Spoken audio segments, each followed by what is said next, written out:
queria agradecer a presença de vocês, a presença dos estudantes, das estudantes, da Maria Fernanda, da Gabriela Fagundes, que me ajudaram a organizar, né, a edição do livro, o Giovanni Moreto, né, nosso coordenador da graduação de filosofia. Enfim, né, aqueles que forem se juntar a nós também no decorrer do tempo.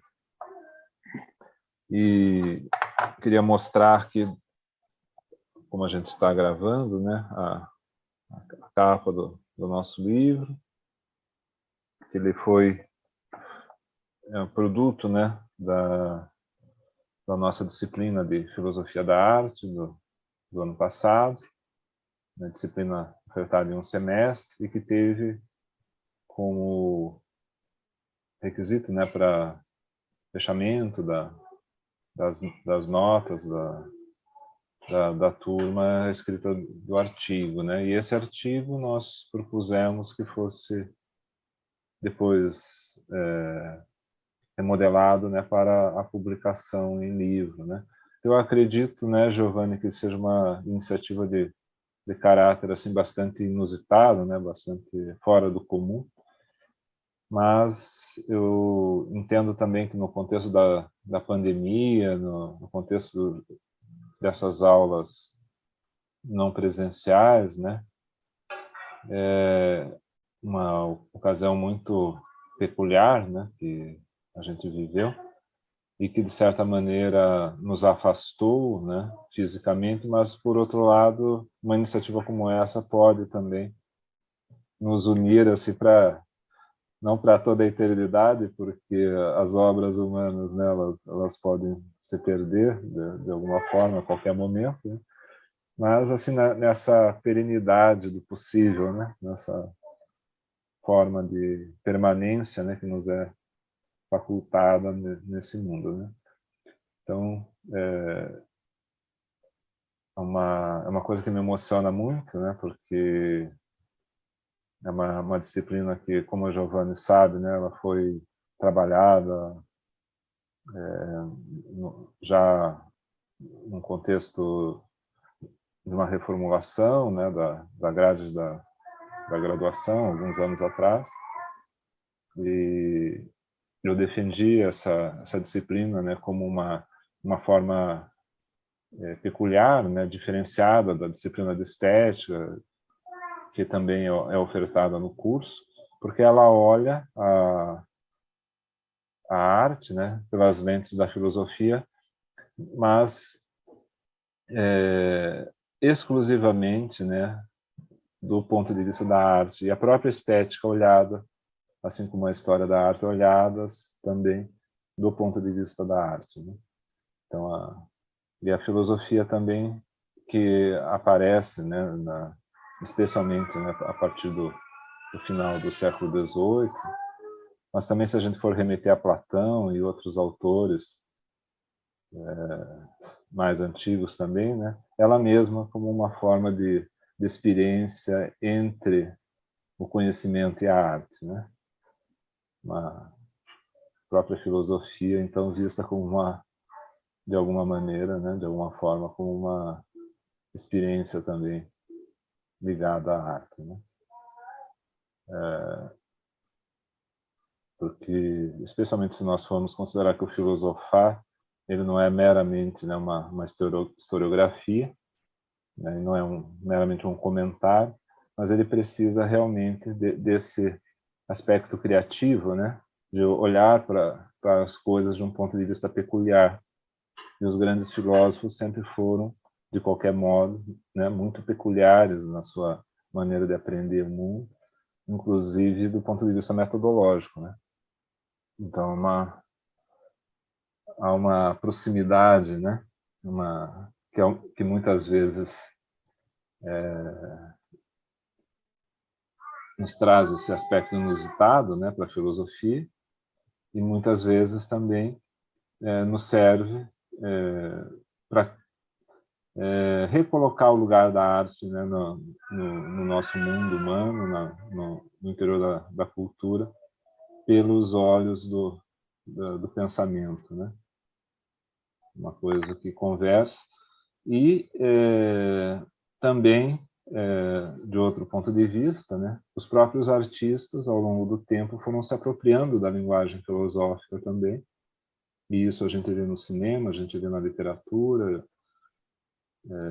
nas obras, por exemplo, de Tarkovsky, Machado de Assis, né, Camus, um autor que fica entre uma coisa e outra, Sartre, né, Schopenhauer, Nietzsche, filósofos poetas, filósofos romancistas, romancistas poetas, romancistas filósofos, né, exercitando linguagens que, de alguma maneira, aproximam essas áreas que, num primeiro momento, pareciam estar distantes umas das outras, né? Então, é algo que exige, de fato, reflexão e, em grande medida, os trabalhos, né, que foram apresentados pelos nossos estudantes e pelas nossas estudantes também refletiram isso de maneira extraordinária, né? Justificou-se a obra, né? Justificou-se o livro, e eu hoje leio o livro com prazer. Confesso a vocês que estou sempre dando uma olhada nele, revendo os textos e com muita alegria pelo fato da gente ter conseguido, né, a partir de uma disciplina que abrange um único semestre, portanto, não são 6 meses, né, são 4 meses, a gente ter conseguido fazer uma coisa dessa natureza, né? Então, de fato, é uma obra coletiva, né? E depois, né, desse tempo de elaboração, precisou ser organizado também o material, e a Maria Fernanda e a Gabriela, que são orientandas de PIBIC, que eu venho acompanhando, né? Agora a gente está propondo fazer o segundo PIBIC com elas. Se colocaram, né, ao meu lado para conseguir fazer esse livro acontecer, né, na sua materialidade, né. Quando eu recebi o livro em casa, né, estava saindo para a clínica para atender e senti uma alegria muito profunda assim de ver isso materializado, sabe? Uma coisa que realmente me toca muito profundamente por ser uma obra coletiva, né? Uma coisa que, se não fosse o trabalho de cada um que participou, talvez ela existisse, mas existiria de outra maneira, né? Ou talvez nem existisse, porque poderia ser que a turma se recusasse, né? De alguma forma, não quisesse fazer isso, achasse que não teria condições de realizar, né? E assim também a Maria Fernanda e a Gabriela poderiam ter dito para mim que não teriam condições de ajudar. Qualquer coisa poderia ter acontecido no meio do caminho, né? Muitas pedras poderiam ser colocadas na frente dessa empreitada e ela simplesmente não teria acontecido ou teria acontecido de outra maneira, né? Então, eu me sinto bastante contente com tudo isso, né? Com o modo como tudo se desenvolveu. E com a perspectiva, né, também de outros volumes, de outras revisões do livro, ampliações com trabalhos de outros colegas de vocês, né? Porque a obra agora ela virou uma espécie de obra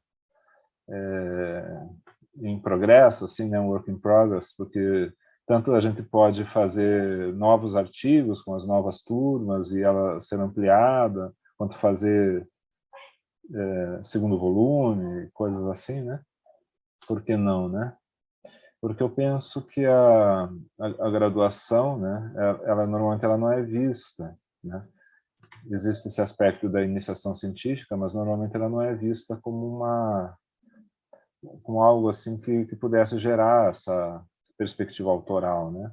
No entanto, para as pessoas que pretendem de alguma maneira fazer um mestrado, um doutorado, né?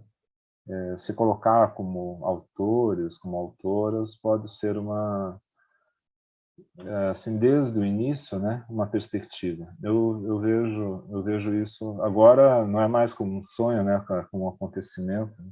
As coisas podem acontecer, e elas aconteceram. Então, nesse sentido, eu fico bastante satisfeito, porque a partir de um movimento, né, que gera uma obra como essa, em seguida podem existir outros, porque não é mais uma questão de acreditar, né? É uma questão de verificar, né? É uma questão de materialidade, né? De realização.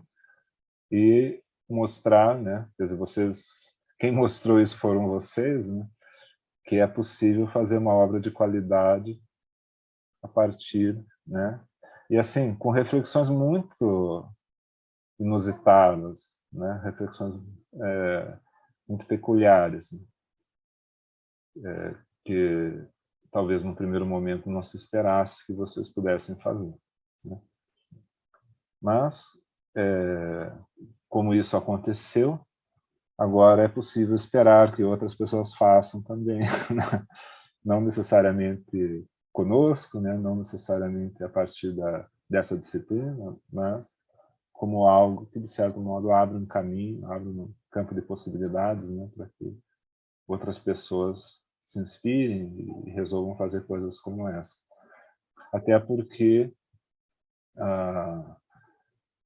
a qualidade, né, do pensamento de vocês, né? Vejam, nós temos estudantes que vêm do curso de filosofia, nós também temos estudantes que vieram do curso de história, de letras, né? Então, não é apenas, né, de um determinado campo, né? E são reflexões que, ao final, né, ficam complementares. Elas se, principalmente do modo como foi organizado o material, né, mostra uma complementariedade de perspectivas, né, que é justamente o espírito, né, o pensamento ele não é unilateral, né, ele é algo que depende da perspectiva, né? O olhar do historiador, o olhar da pessoa que vem também do curso de letras, são olhares peculiares, né? E que se agregam no contexto do livro como acréscimos, assim, né? De perspectivas que possivelmente nós não teríamos se ficássemos reduzidos apenas ao campo da filosofia, né? Então, esses diálogos interdisciplinares, eles são muito bem-vindos, né? Eu acredito que a PUC também, ela valoriza bastante isso, né? Considerar que a Maria Fernanda e a Gabriela também são do curso de psicologia, né? Então, a gente consegue reunir um grupo bastante diferenciado, né? Com perspectivas bastante variadas e que enriqueceram bastante o material final, inclusive as perspectivas individuais de cada um, né? O tipo de interesse, né? Porque a proposta dos textos era justamente que o conteúdo da disciplina aparecesse nos textos de vocês vinculado aos interesses particulares, né? De cada um dos autores. Então isso trouxe realmente uma riqueza para o material que me encanta bastante. Eu tenho gostado de levar o livro comigo e ler e rever o que está escrito e pensar assim, né, como isso realmente acrescenta, né, alguma coisa no mundo. Hoje esse livro está disponível, né? São poucos os volumes que podem ser encontrados, digamos assim, com um escopo semelhante. E do ponto de vista de autores jovens, autores graduandos, né, é provavelmente o único. Então, é uma coisa que me deixa bastante satisfeito, bastante contente. E eu queria agradecer, né, a todos vocês que participaram, por essa obra única, né, que vocês proporcionaram.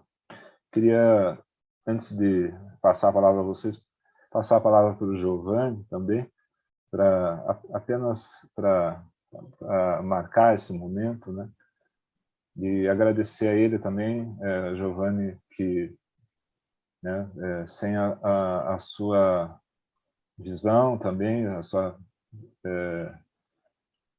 forma de conduzir, né, os trabalhos na coordenação do curso, na direção do curso, não seria possível a gente ter chegado também a esse resultado.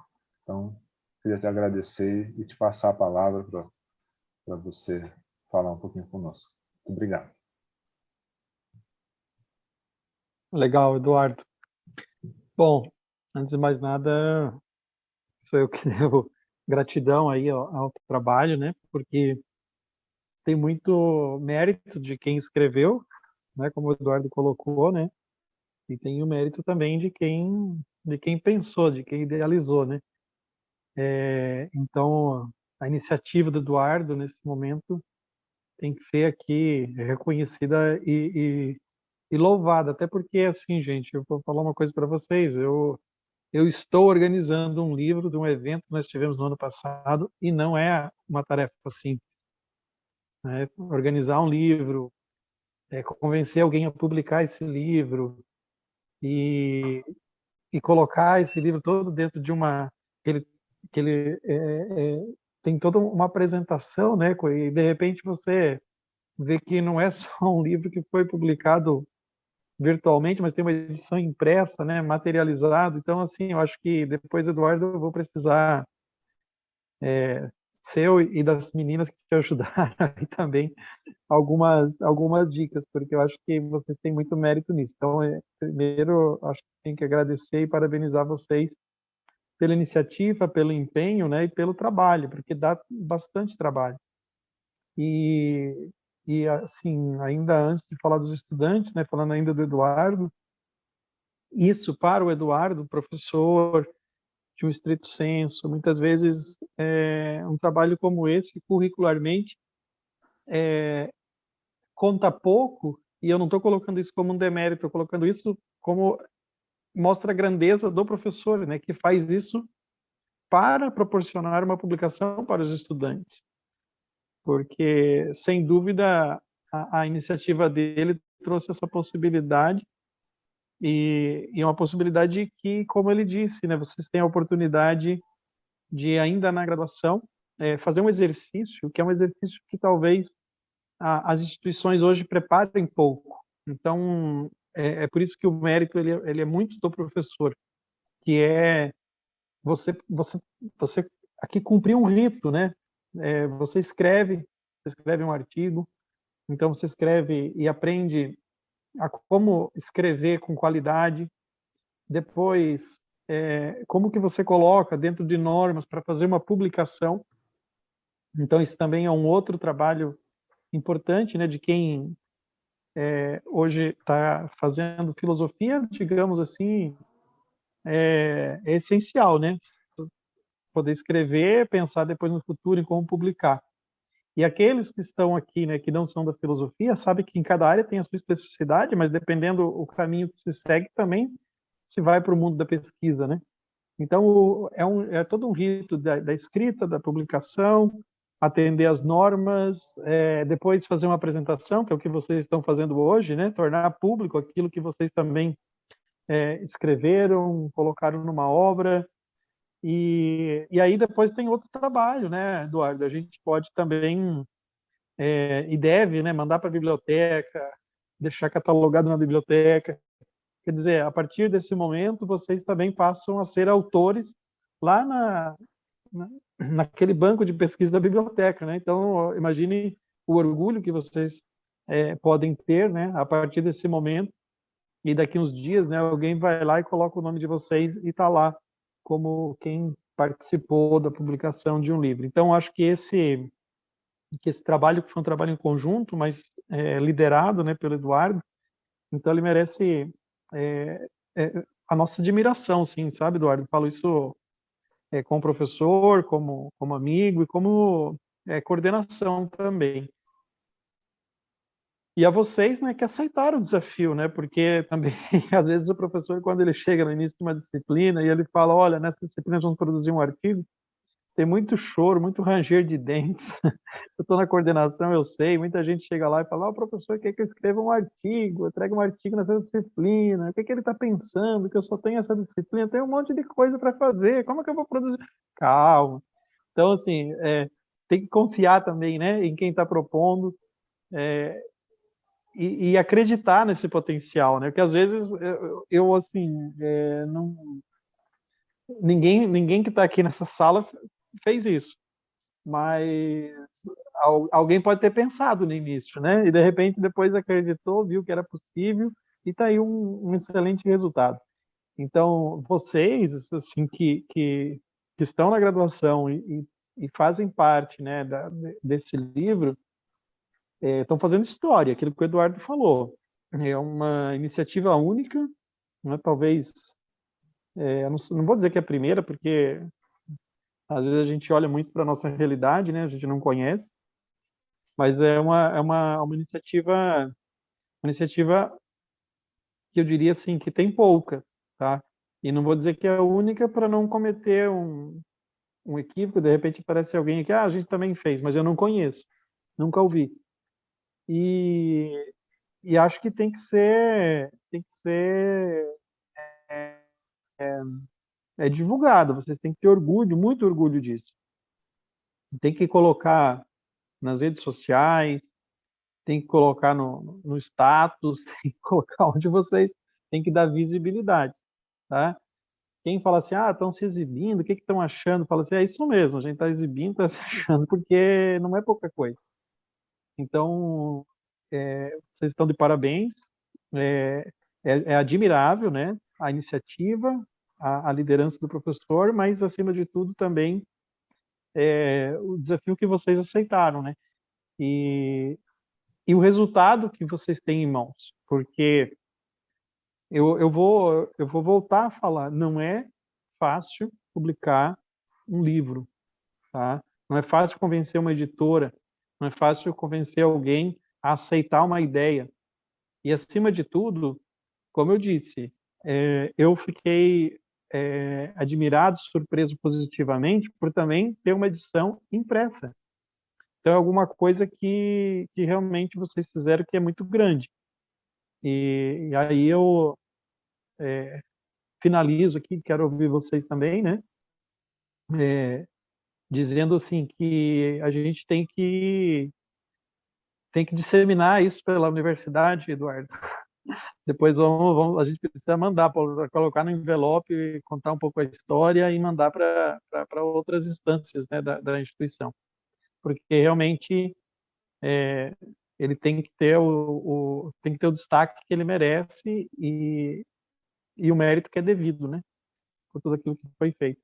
Então é isso, gente. Eu agradeço, Eduardo, porque você, como eu falei, né, o Eduardo, acho que vocês, quem sou eu para ficar falando do Eduardo, né? Vocês tiveram aula com ele, participaram do livro, mas a gente nem sempre fala da gente, né? O Eduardo é tradutor, premiado, né, por tradução, Prêmio Jabuti, é autor, quer dizer, como eu disse para vocês, assim, para ele, no currículo dele, isso conta pouco no sentido do currículo, daquilo que é ponto, daquilo que a formalidade, né, vai trazer para um pesquisador. Mas isso mostra que ele não fez por ele, tá? Ele fez isso para vocês, podem ter certeza. Então, eu fico assim lisonjeado assim pelo trabalho, pelo resultado, e depois vou precisar das dicas, Eduardo, tá? Como que a gente faz para um resultado tão grande, né? Para chegar num resultado tão grande, tá bom? Então, parabéns, meninos, meninas, menininho que está aqui, né? O nosso sempre presente Erasmo, né? Bom vê-lo aqui. E aceitando todos os desafios. O Erasmo saiu do curso, mas ele passou por todos os desafios que a gente deu. Ele nunca refugou, tá? Nenhum. Nenhum, Erasmo. O que a gente colocou na sua mão, o pepino que era o abacaxi, você descascou, né? Esse foi mais um bom aí. Então, tá vendo, Erasmo? Tem coisa boa também, tá? Então, parabéns, gente. Obrigado, Giovanni. Queria destacar, né, essa importância que tem, na verdade, para mim, do ponto de vista justamente de entender, né, que numa disciplina ligada à arte, a gente precisaria introduzir esse aspecto, né, da autoria, da performatividade, enfim, né, das pessoas terem uma experiência um pouco mais profunda, né, com o objeto e não simplesmente encarar a disciplina como algo passageiro, assim, né, dada a grandeza do objeto, né, a importância que a arte tem para o ser humano. E aí eu fui descobrindo, né, em cada um de vocês a importância que a arte tem também na vida, né, de cada um. Descobri os talentos também, né, os interesses, e se a gente estivesse apenas trabalhando assim de um ponto de vista usual, provavelmente eu não descobriria, né? E eu acho que isso aí foi uma grande alegria para, talvez não só para mim, mas uns em relação aos outros também, né? De ter um aprofundamento, né, desse conhecimento um pouco mais íntimo dos interesses de cada um em arte, né? E até mesmo as manifestações, né, como no caso da Stacy, né, que me surpreendeu, né, com a voz dela, né? Se a gente não tivesse se aproximado mais, eu acho que eu nunca teria ouvido a tua voz do jeito que eu ouvi, né, Stacy? E assim cada um de vocês também, né? Cada perspectiva é uma avenida, né? Em russo, as palavras avenida e perspectiva são a mesma palavra, né? Então, se abre uma avenida, se abre uma perspectiva, é a mesma coisa, né? Mas eu me sinto plenamente realizado. Em relação, né, aos que foram autores, mas que não estão aqui, e em relação aos que também acabaram não assumindo a tarefa, né, de participar do livro, ainda fica também um agradecimento, né, que vai ficar registrado aqui, porque uma das coisas que eu valorizo também é a espontaneidade do movimento, né? Não obrigar ninguém a fazer nada, mas procurar justamente o trabalho cooperativo. Isso aí trabalhar junto é uma arte também, né? Saber compartilhar um movimento, fazer as coisas sem obrigação de fazer, né? Deixar as pessoas existirem, né? Deixar as pessoas amarem e existirem do jeito que são, né? Então, meu agradecimento é o mesmo, né? E cada um com a sua posição em relação a isso. Em função, né, se eu cometer algum equívoco aqui, vocês me avisam, mas assim, mais ou menos na ordem do livro, né, o Erasmo, curiosamente, dos que estão presentes, é o primeiro texto, se não me engano, né? Então, se você puder, Erasmo, só nos dar aqui uma dica, né, sobre o que você fez ali na arte, o artista no jovem Nietzsche, curiosamente, né, assim, só uma palhinha para a gente enfim, o que te motivou a trabalhar com esse texto e no que ele consiste basicamente, assim, para a gente registrar também.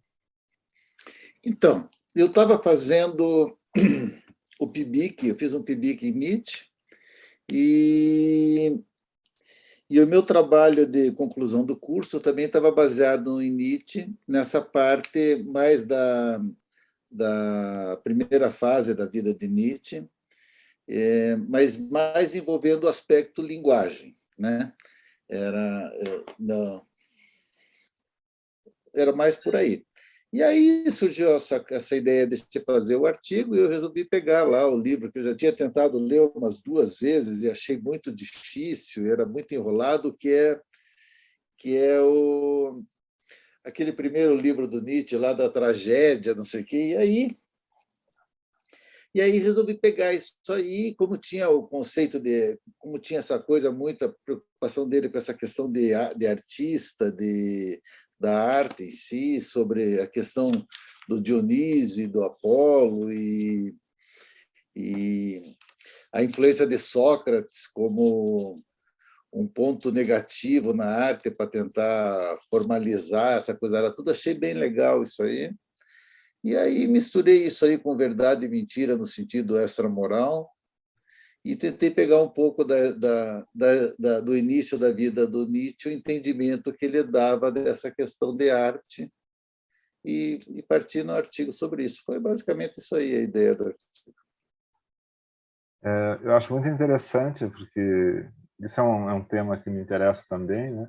A ideia, né, de trabalhar com o conceito, né, como tendo sua origem em metáforas, né? Quer dizer, que a linguagem que nós utilizamos objetivamente, ela se origina em metáforas, né? Em formas de dizer as coisas, né? Em analogias da experiência, né? E que, com o passar do tempo, essas metáforas se congelam em conceitos, né? Elas se tornam,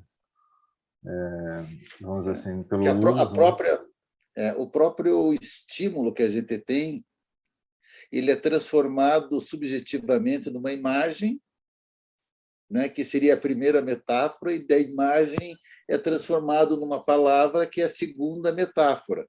Então, a nosso conversar, a expressão humana, ela se dá através de metáforas que depois são congeladas, e aí entra o Sócrates como ponto de partida na visão do Nietzsche de congelar conceitos para tentar achar uma racionalidade e permitir a vida e essa coisa arada toda. Foi por aí. Legal. Eu queria também agradecer a você, Erasmo, assim, não só obviamente por esse texto, mas também pela sua companhia nas aulas, sempre muito agradável, viu? Você não foi a única disciplina que você fez comigo, né? Você sabe. E foi sempre um ponto de apoio, até mesmo durante a pandemia, porque você sempre estava com a câmera ligada. Você era sempre uma referência visual para mim, uma âncora no universo dos discentes, né? Mas sabe o que eu acho? Que a nossa turma toda foi muito boa, sabe? Sim. Foi uma turma assim, uma turma sensacional. Eu achei assim, eu fiquei surpreso. Não sei se todas as turmas de filosofia são assim. E também não vou fazer filosofia de novo só para ver se é só para verificar, para tirar a prova. Só para verificar. Mas eu acho Vou que a fazer nossa de turma de 3 em 3 anos, de 4 em 4 anos. Foi fora da curva, assim, eu acho, sabe? Mas, então, na minha ordem aqui, eu diria que a Mariana dos Santos Munareto seria a nossa próxima autora, né, das pessoas presentes, naturalmente, um texto que se chamou O Significado de Espaço e Arte, segundo Heidegger e Cole, através da obra Fontaine, de Marcel Duchamp. Olá, gente, boa noite a todos, né?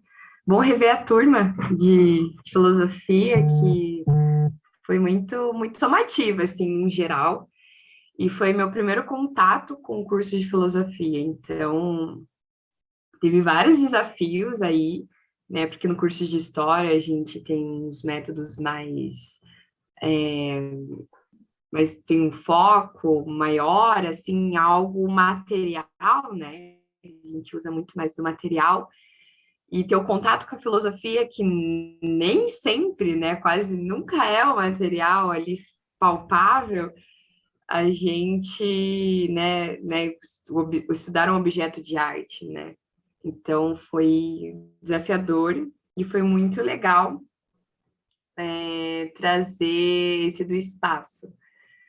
como eu, né, pretendo trabalhar com arte, pretendo seguir uma carreira de curadoria, trazer Heidegger e Colli foi muito legal, assim, porque ele traz muito do significado da arte no espaço público, no espaço privado, no espaço fechado, no espaço aberto, e assim, deixou uma pulguinha atrás da orelha de trazer, né, essas teorias na prática. Então, foi um desafio, ao mesmo tempo, para a gente ir atrás também, né, que a gente é capaz de escrever o que a gente gosta, o que a gente entende.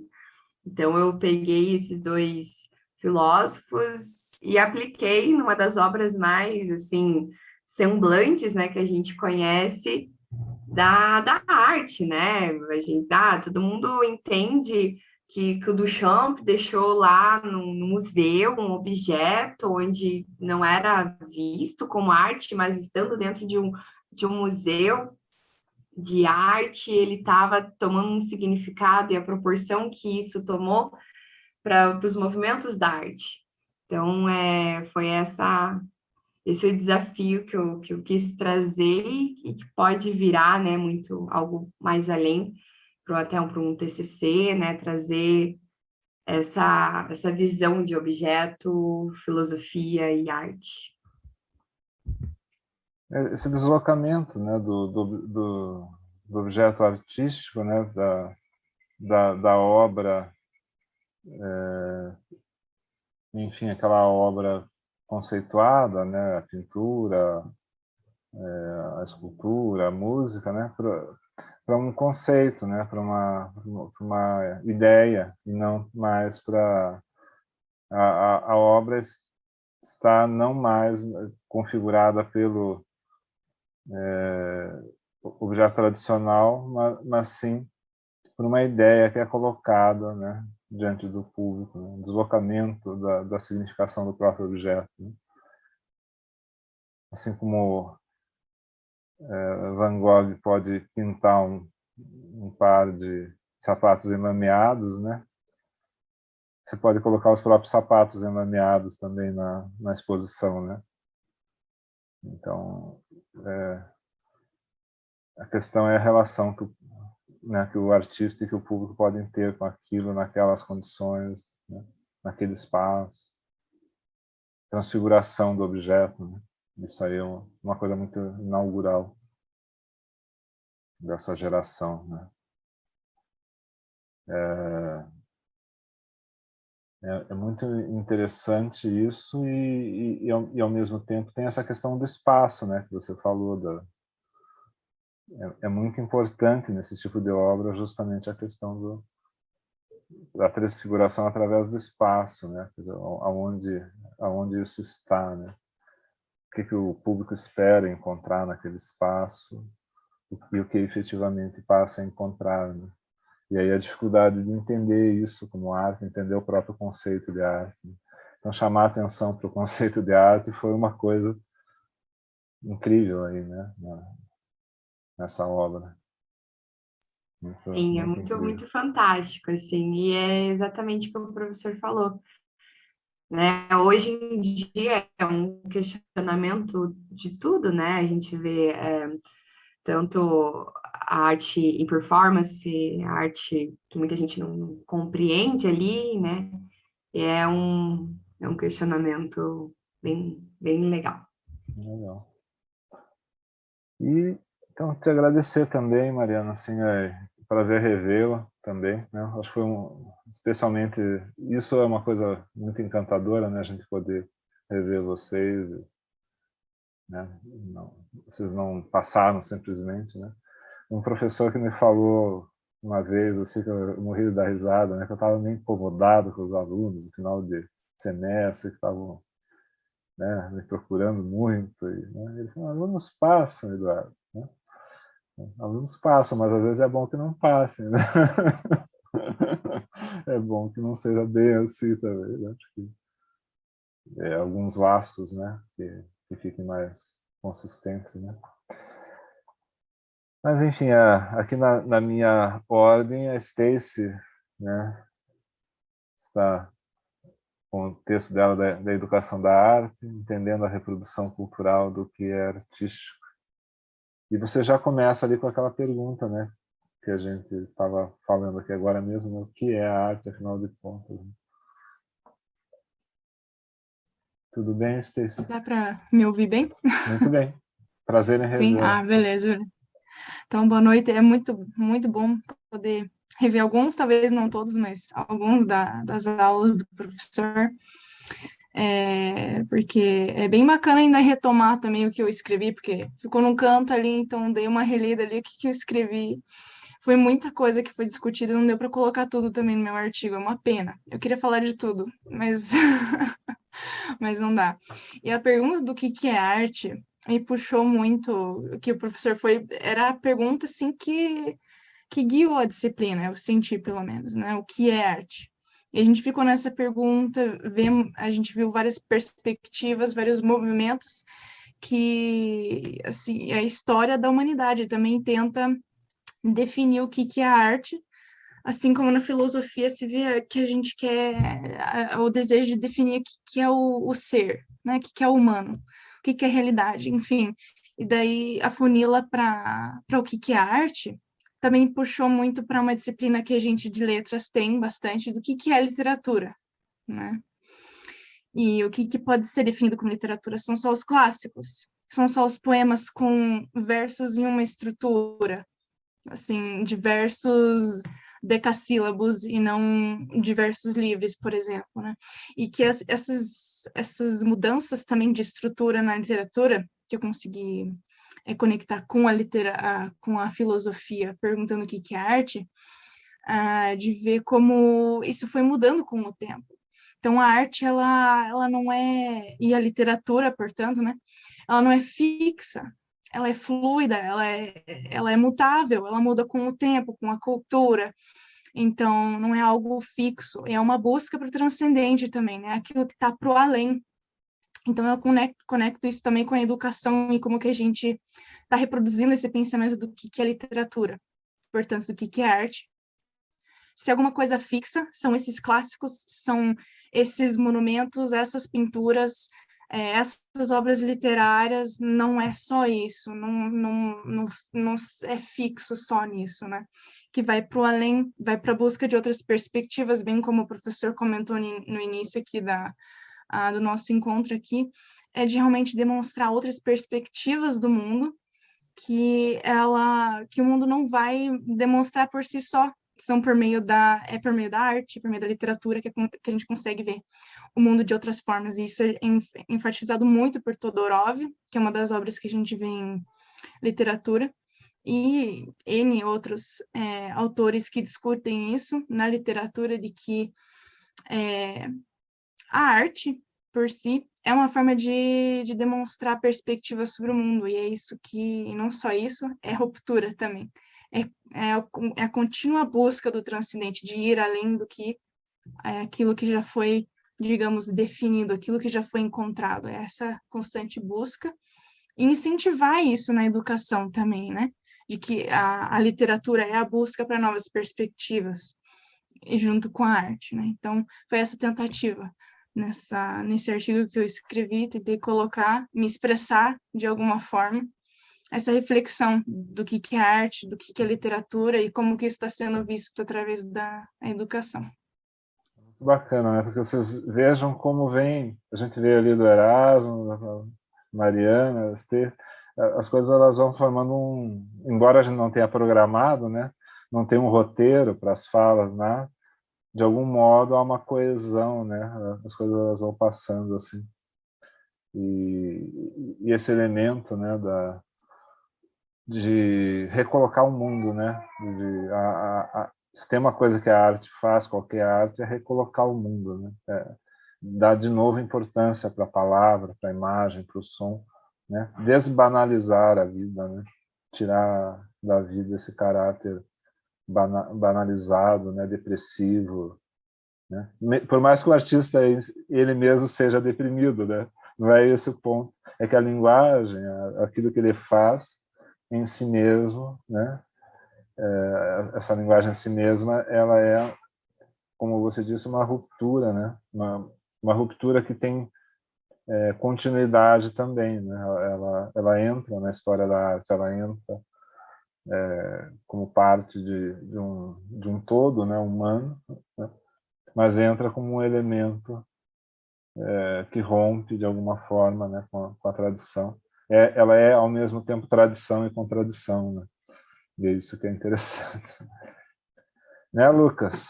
Outro dia a gente se viu, né, ocasionalmente também. Mas eu gostaria de dar as boas-vindas também para você. Teu texto, né, Fenomenologia do Tato e do Toque em Bernini. E queria te perguntar, assim, né, se você poderia falar também trazer para a gente um pouco do que você fez. Sim. Bem, primeiramente, boa noite a todas e todos. Eu acho que foi uma grande oportunidade, assim. Eu não sabia que esse tema ia me conduzir para o mestrado. Eu não sabia. A questão do, assim, um conceito fundamental, assim, no texto é a questão de corpo vivenciado.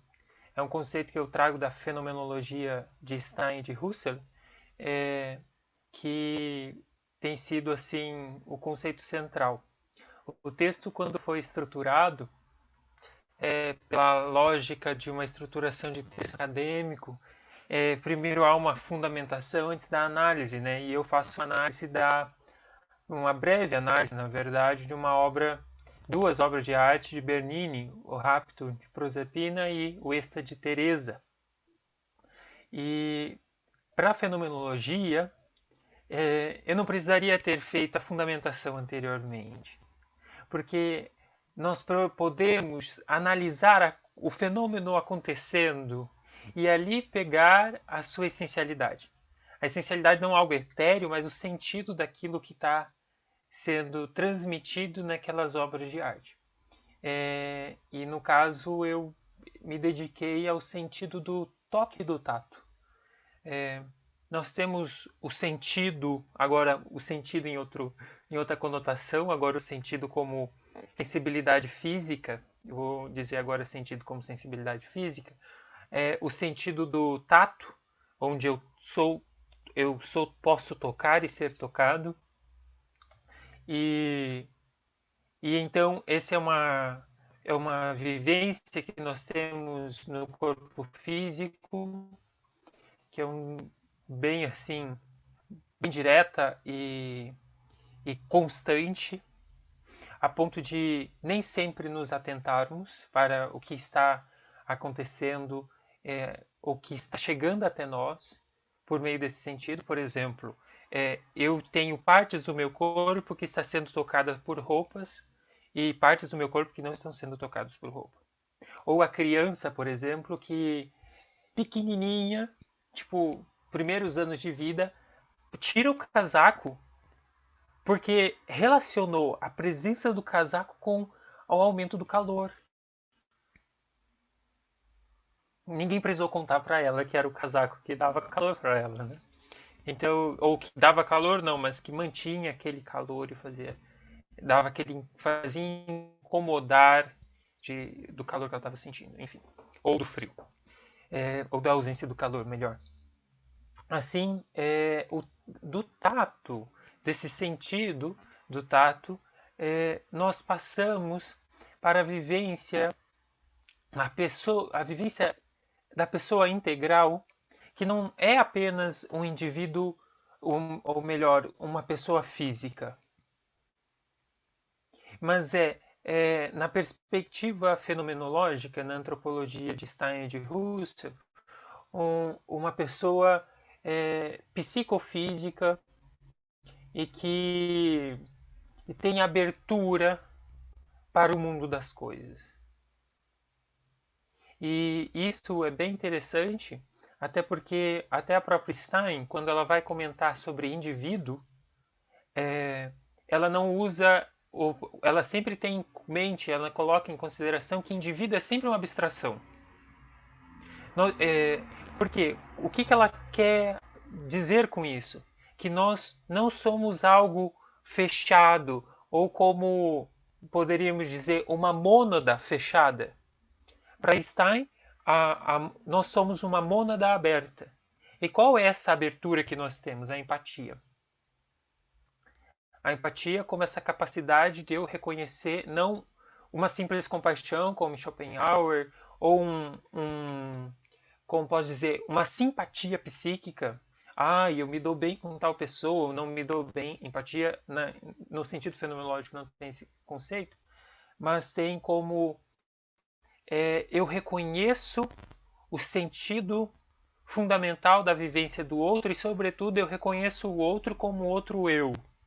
Não como outro eu em referência a mim, mas como um outro eu totalmente outro, mas totalmente sujeito de si. E aí, indo para as obras, nós podemos ver uma coisa assim que me chama muita atenção no Rapto, na obra do Rapto, onde Bernini esculpido, isso é algo fantástico, né? Porque imagina, esculpido com tamanho detalhes, quando tem uma pegada na coxa, e a coxa como que de Proserpina como que afunda, e aquilo remete claramente uma força sendo ministrada. Nós não precisamos teorizar sobre o que está acontecendo ali. Nós olhamos e conseguimos captar o sentido. Então a arte começa a se apresentar nesse caso como não algo que agora precisa ser racionalizado, mas é algo que a partir dali nós conseguimos captar o sentido da vivência que quer ser transmitida. E no caso do Essa de Teresa, que é um cupido de uma narrativa que ela tem, que lança uma flecha nela, e ela tem uma imagem de prazer, de gozo, claramente uma vivência que marca não apenas o seu físico. Ela não está tendo apenas, por exemplo, uma reação física, porque ela mesma não é apenas algo físico. Ou ela não está tendo apenas uma reação psíquica, porque ela não é apenas um psiquismo. Mas ela está tendo uma interferência, uma ação que intervém nela em toda a sua estrutura. Que na fenomenologia, então, é colocado como corpo, alma e espírito. E espírito não no sentido religioso, mas é como capacidade de liberdade, de eu consentir, de ter da vontade. Então, de eu deliberar, né? Mas também de eu consentir com alguns sentimentos. Então, tem sentimentos que eu consinto e tem sentimentos que eu não consinto. E aí está no campo do espírito, para a fenomenologia. Bem, de toda forma, foi uma grande oportunidade, assim, de começar a entrar nesse mundo e tal. Nós estávamos na pandemia quando estava escrevendo isso, se é que não estamos ainda, né? E o corpo vivenciado estava sofrendo de inúmeras maneiras. Não está, isso, se tinha um sofrendo do Covid, não era apenas o corpo, não era apenas um objeto físico sendo dilacerado. Era uma pessoa com todas a sua história, suas emoções, seus sentimentos, suas escolhas, seus valores, tendo que responder a isso, tendo que sofrer com isso. Então, o corpo próprio se tornou um conceito assim bem corpo próprio. Na fenomenologia vamos encontrar como corpo vivo, corpo próprio e corpo vivenciado. Eu escolho trabalhar como corpo vivenciado, mas é só para que é possível encontrar essas 3 traduções. Essa foi uma ótima oportunidade. Eu agradeço pelo livro. Parabéns, professor Eduardo. Obrigado pelo Giovanni a presença aqui também. E as meninas que ajudaram o professor a editar. Muito obrigado. Bom trabalho. Obrigado. É curioso notar, né, Lucas, que o Bernini é escultor, né? Barroco, né? E a escultura, ela permite essa apreciação que você faz, né, com, talvez de modo... É muito interessante pensar na fenomenologia, né, do grito, por exemplo, na escultura, né? Pensar em outras coisas assim, né, a partir da escultura, porque pense, né, você congelar o momento de um grito, né, que por exemplo, no cinema pode ser dramático e na escultura pode se relacionar, né, com a gente como se fosse uma coisa patética, né? É como você, por exemplo, a pessoa está comendo no cinema e você congela a cena dela mastigando, né? Quer dizer, muda totalmente a relação com a fenomenológica, né, efetiva ali desse... Enquanto, por exemplo, se você fizer isso na pintura ou na música, né, que as relações elas vão se modificando também, né? Então, você ter escolhido justamente um escultor para desenvolver teu tema foi uma coisa peculiar nesse sentido também, o Bernin. Mas muito obrigado, Lucas. Foi, inclusive, pelos comentários que você fez, muito, muito interessantes e que expõem esse aspecto variado, né, das concepções que estão presentes, né? Nós temos pop art, nós temos escultor do século XVI, nós temos, né, quer dizer, um corpo muito variado, né, de perspectivas realmente. E Gabriel Aguiar, acabou calhando, né, que você fosse os últimos, mas os últimos numa circularidade pode ser também os primeiros, e nessa ciranda a gente segue. Eu cheguei a comentar, sem lembrar que você tinha escrito sobre o Camus no livro, mas logo que eu comecei a falar, eu falei do Camus na perspectiva de um filósofo escritor, ou de um escritor filósofo, né, como a gente quiser encarar, né? Mas você escreveu esse texto, né, Camus, A Criação Sem Amanhã. Acho peculiar também na estrutura das suas preocupações, né? Quer dizer, como que, até uma curiosidade minha, né? Como que você se interessou por isso e o que você fez ali?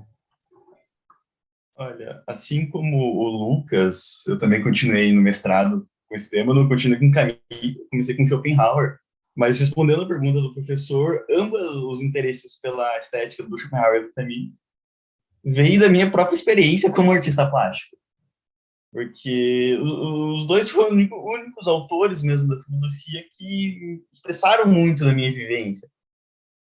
E o Camus, ele, como o professor comentou, ele não se considerava um filósofo, ele se considerava um escritor.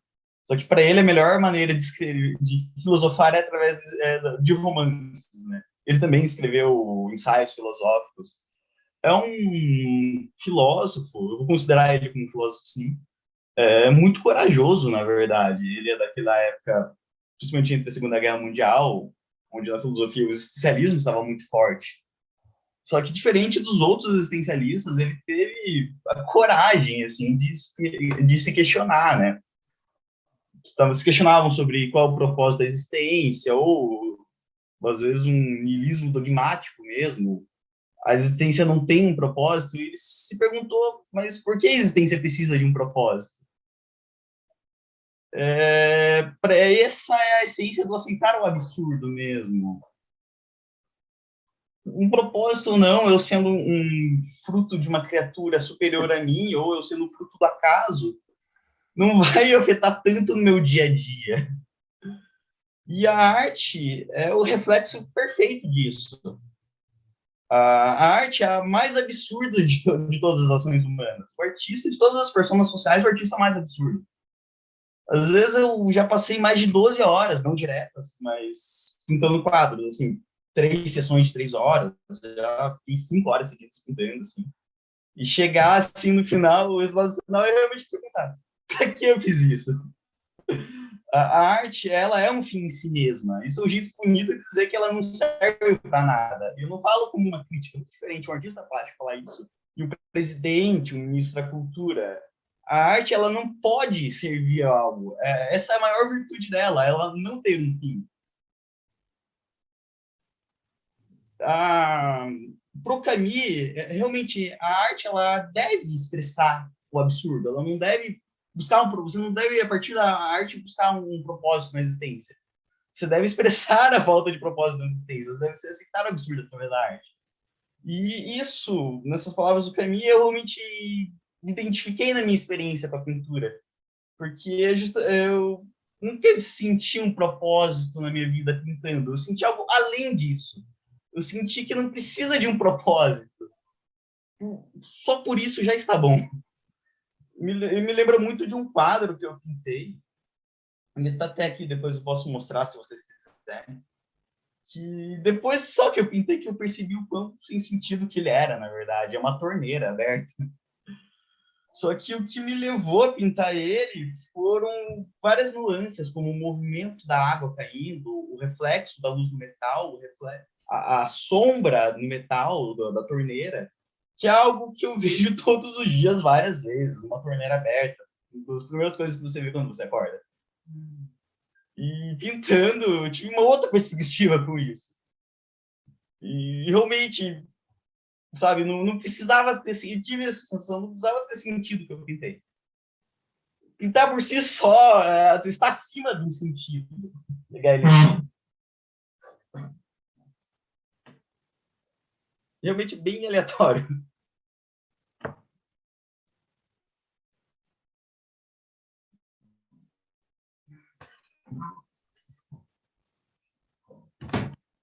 E claro que isso vai desencadear no Schopenhauer, nos meus interesses. Porque o Schopenhauer, experiência estética é um modo de conhecimento mesmo. Então, isso que eu falei foi para o Schopenhauer entenderia como o sujeito de conhecimento de vontade, né? Eu não cheguei na torneira, uma forma de saciar a minha vontade. Eu cheguei à coisa em si da torneira. E escrever esse texto realmente foi muito construtivo para mim, até por falar sobre esse lado da arte para Camus, porque é pouco explorado mesmo. O Camus em si é um autor que não tem tanto espaço nas universidades, agora que está na PUC, está crescendo muito, estudantes de Camus, só ótimo.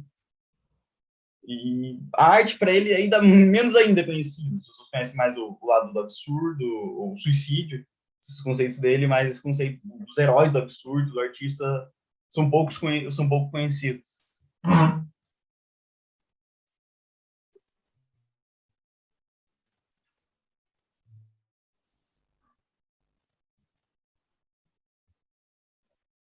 Legal, Gabriel.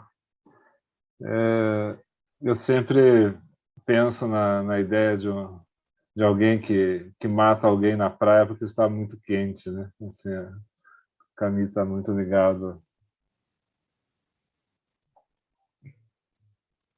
Vocês estão me ouvindo? Apareceu aqui que minha conexão está instável. Sim. Mas a ideia, né, de que alguém agora tá normal. comete um assassinato simplesmente porque está muito quente, né? O absurdo, né? Eu pintei essa cena, inclusive. Então. Isso foi musicado pelo de... The Cure, né? Do Walt Disney. Matando um árabe. Eu pintei o nome da música. Over na praia.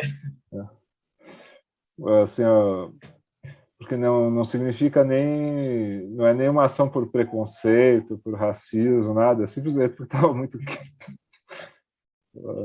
Expressa o absurdo, né? E também situações assim, por exemplo, por mais que alguém resolva matar alguém, está na estrada e resolva acertar o carro na outra pessoa, né? E talvez isso tenha um propósito, né? Descarregar a minha raiva. Para quem está lá no outro carro e é alvejado, né? Esse absurdo se mostra assim, né? Enfim, sendo ou não um absurdo com significado, né? Se todas as cartas estão marcadas ou não, ainda assim, para quem vivencia, é um absurdo, né? Enfim, e é uma sem dúvida nenhuma, uma questão filosófica e artística simultaneamente, né? Eu acho que aí talvez não foi programado de novo, né? Que você falasse aí por último, mas curiosamente coroa, né, essa questão, né, do vínculo da arte com a filosofia e da filosofia com a arte. Mas enfim, tivemos aí, né, Giovanni, uma amostragem, né, do conteúdo do livro, e você veja que interessante, né, quer dizer, sem dúvida nenhuma, muito, muito interessante.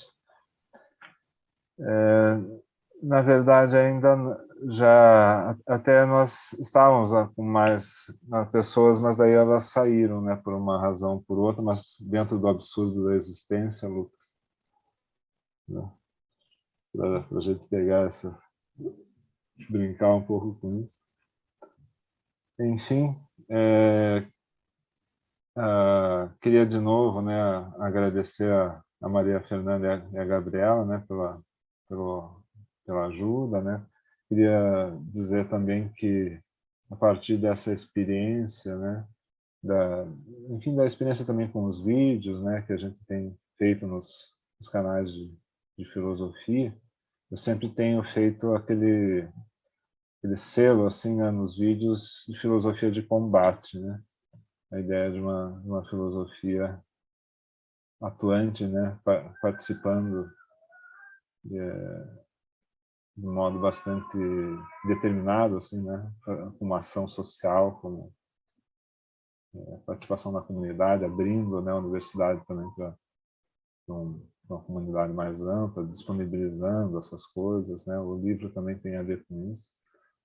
E está cada vez mais forte assim a ideia de fazer desse selo assim que está nos vídeos um selo também de uma coleção também de livros de filosofia, fazer dar continuidade nesses termos. Já estou inclusive encaminhando uma primeira obra de uma tese de doutorado que está sendo defendida agora para Cléia Balão, que é psicanalista, e está escrevendo sobre o fim da análise, né? O que significa esse conceito de fim de análise em Freud, Lacan e na contemporaneidade, né? Uma discussão contemporânea em cima disso. Significa acabou o dinheiro. Não, é uma das coisas, né? Para o Freud significa simplesmente que a pessoa deixou de ir no consultório, né? Não vai mais para a clínica, por alguma razão. Mas o Lacan, por exemplo, ele trabalha daí mais conceitualmente com isso, né? Tenta fazer avançar essa ideia, né, do que significa o fim de análise, né? Mas tem muitos dilemas que, justamente quando você tenta especificar melhor, aprofundar, você acaba criando outras confusões, outros problemas, né? E lega esses problemas para a posteridade também, né? Toda vez que a gente tenta dar resposta para as coisas, gera outras questões, né? E é disso que a filosofia vive, basicamente. De questões que são formuladas, de respostas que são dadas, de novas questões que surgem a partir das respostas, né? Então, é como um rizoma mesmo, né, de problemas, né? Alguns persistentes, né?